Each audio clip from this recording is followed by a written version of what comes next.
Hello, guys. Welcome to Real Talk. Today, we're going to be discussing some things that's going on in the Christian community.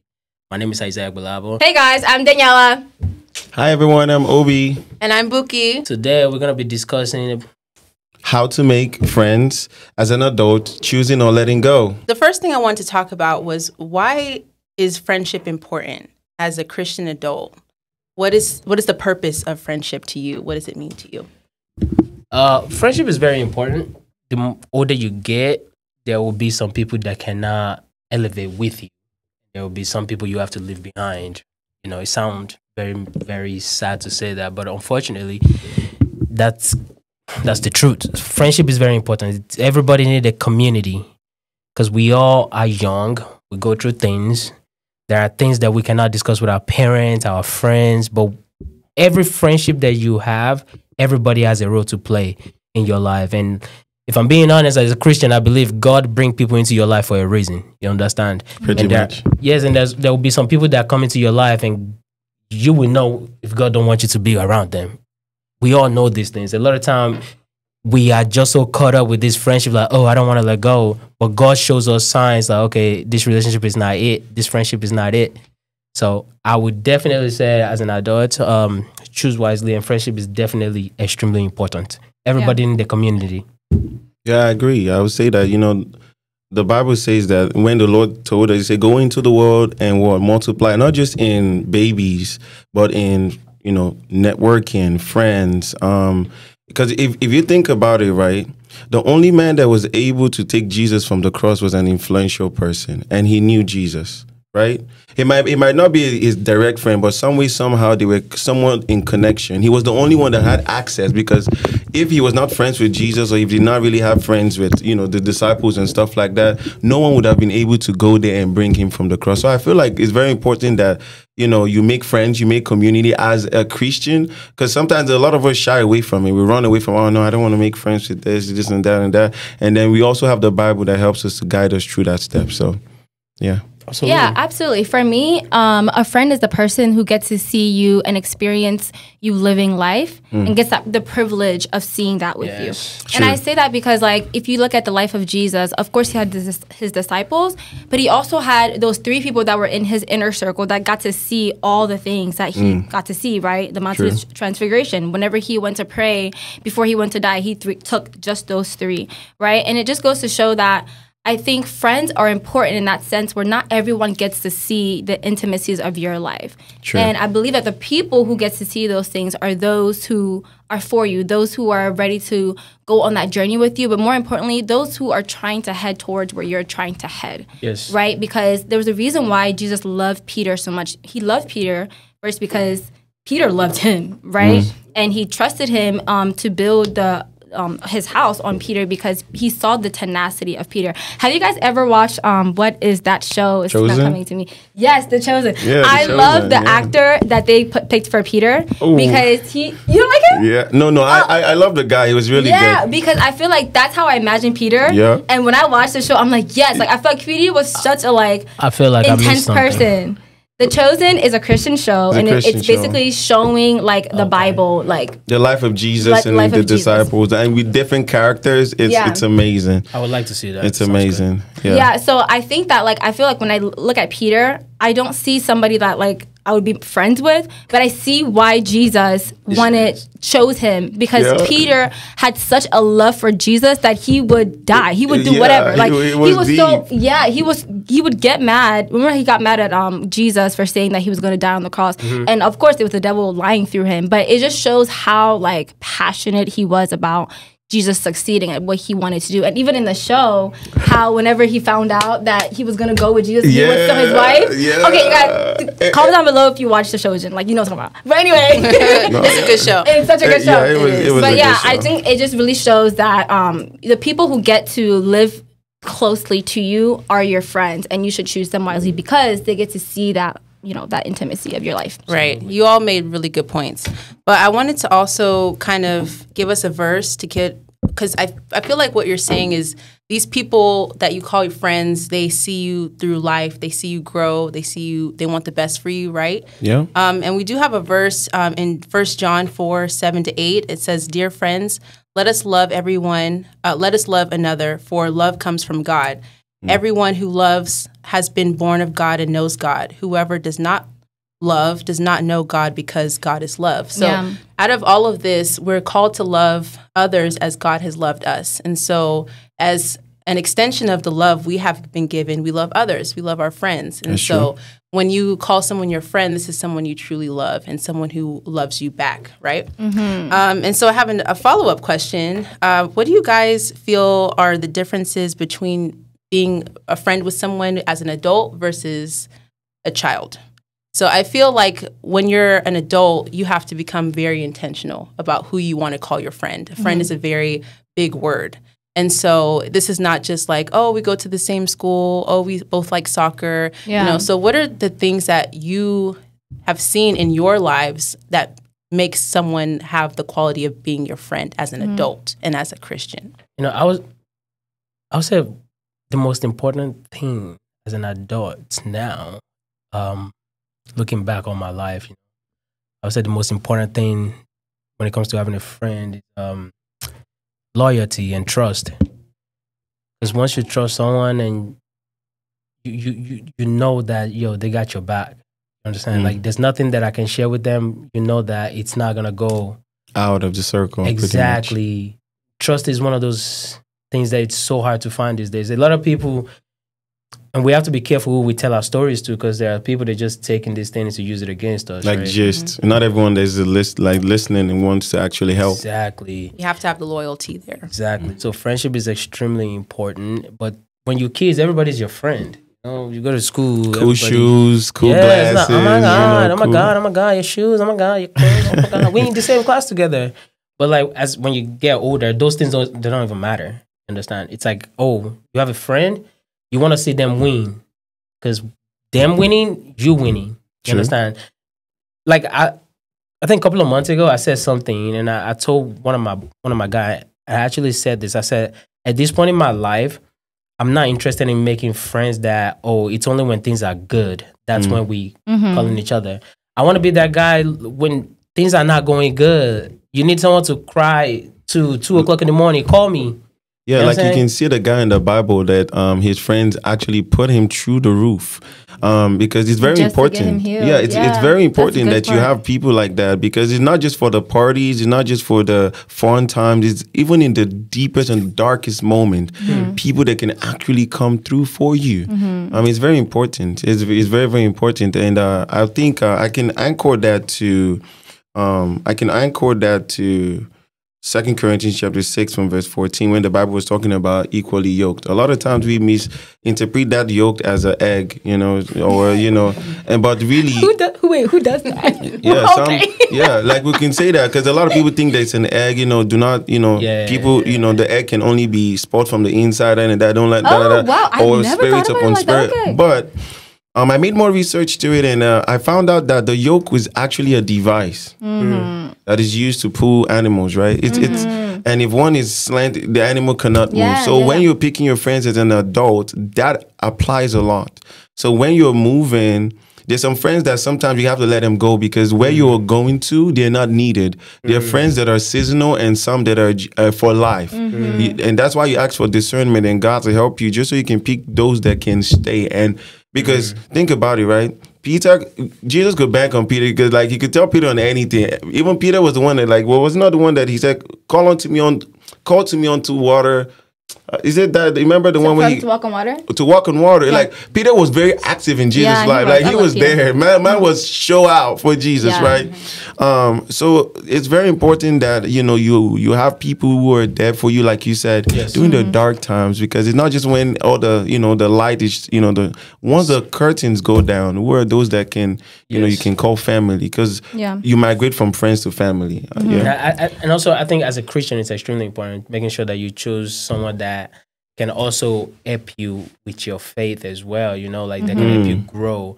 I've been lucky enough to have met a couple of brothers from church, and we are pretty close. There are Sundays when after church, there are some Sundays when we get together, we spend a whole hour praying and worshiping, and that's something that we've been doing for some time now, and I'm pretty appreciative of those brothers. And after the service, obviously we have guy talk, and it's kind of like, who needs therapy when you have these great guys in your life? You can all kind of share your stories, and that's extremely important. And I feel like in this generation to get people like that, it's not easy. You understand? And if all of you guys are listening, all my friends, I just want to say I love you guys, and I'm appreciative of you guys. This is a shout out to you guys, and I just want to say thank you for always picking up the call when I call, and also making us feel like we are a part of a community. So appreciate that, guys. That's really good. And I was also going to answer to your question. You mentioned, like, what is the difference between how do we choose our friends from when we're young versus now when we're older or adults? And I just think it should be the same thing. And I wish that my parents, like, helped me to anchor and make those decisions as a younger child, because, I don't know, I always go back to the life of Jesus for everything I do. And Jesus was 12 when he was in the synagogue learning, and that's a child, right? And he literally made choices at that age that affected his whole ministry later on. But I want to read Proverbs 13, verse 20. It says, he who walks with wise men will be wise, but the companion of fools will be destroyed. And the Proverbs is not for a certain age group. You know what I mean? It's literally for anybody. And I know a lot of people who, because they rolled with certain people when they were a certain 11, 12, whatever, even 5, like a lot of your mechanical, I don't know if that's the right word, makeup is made when you're very young, right? And the things that you deal with as an adult is because of what you were taught when you were young, what you did when you were very young. So I think it's important, even as I'm going to hopefully become a parent one day, is to think about who I'm surrounding my children with, even at a younger age, because that's going to affect how they grow up and how they see life. And that's the part I really want to touch on, because there are a lot of mindsets that we pick up when we're that age. And then now we're adults, we're going somewhere, praise God, but we're struggling with more than we should be because of mindsets that we picked up at that age. So I think either way, we should watch who we are hanging around with. What are their mindsets? What do they say out of their mouths, right? What do they believe in? Because those are the things that we're going to pick up subconsciously, not just what we're doing. It's like who that person thinks they are and how they see life. Does that make sense? Absolutely. What do you guys think about that? It reminds me of the, Proverbs 27:17, I believe. And that's the whole, concept of iron sharpening iron. Yeah, exactly. And then even I think about, like, I think there's this concept where you are like the makeup of like the 5 people you surround yourself with, something like that. So like, even as you're an adult, and I totally agree that what, you learn as a child can pour over to when you're an adult. But I think when you become an adult, it's more about intentionality. It's more about, do I see this person as someone who sharpens my mind? Do they push me to be the best me I can be? Like, what are they offering to the point where I'm going to keep them in my life? Because, like you said, these are the people you're going to be calling at 2 a.m. when things are, really going wrong, and you need to feel like they are an anchor for you. So I think you have to be a little bit more selective than when you were a child, but still, still kind of the same concept. So I think that's a great segue to talk about how do we do that selection? What are some ways we should do that? One more thing.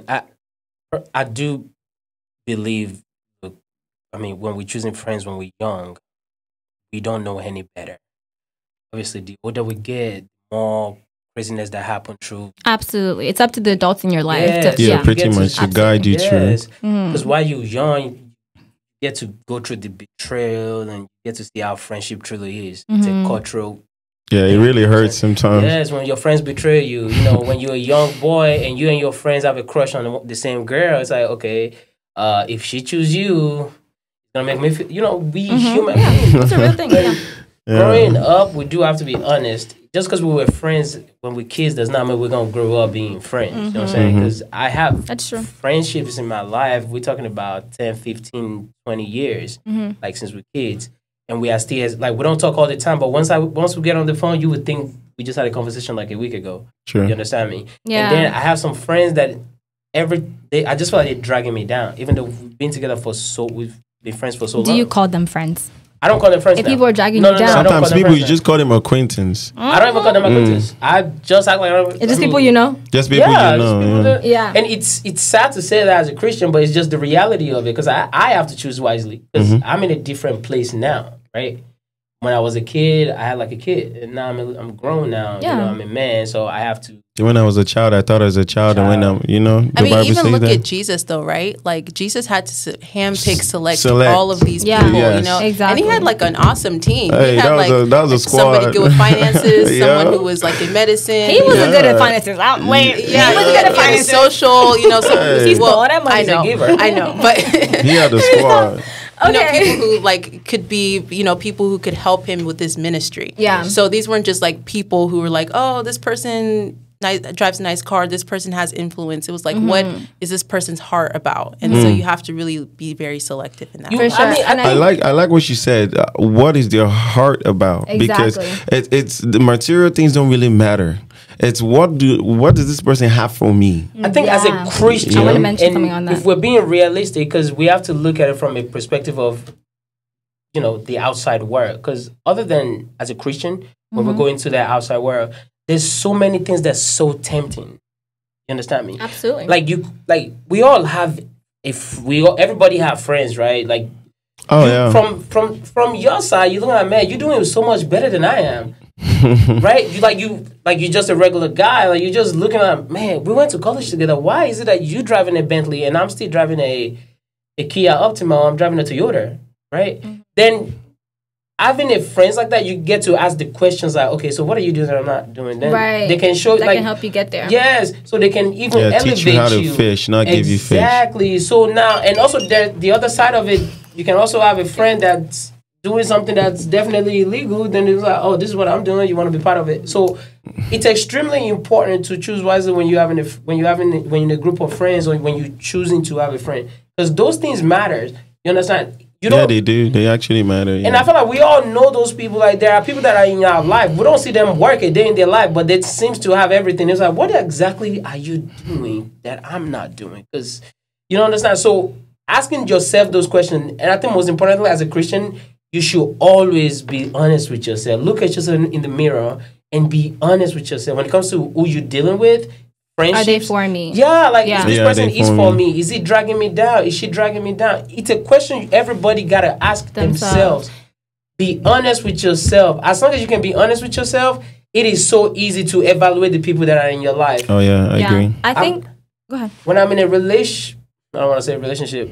One of the greatest advice I've ever learned from Steve Harvey was evaluating your surroundings, the people you are your dating, circle, yeah. your circle, your friends.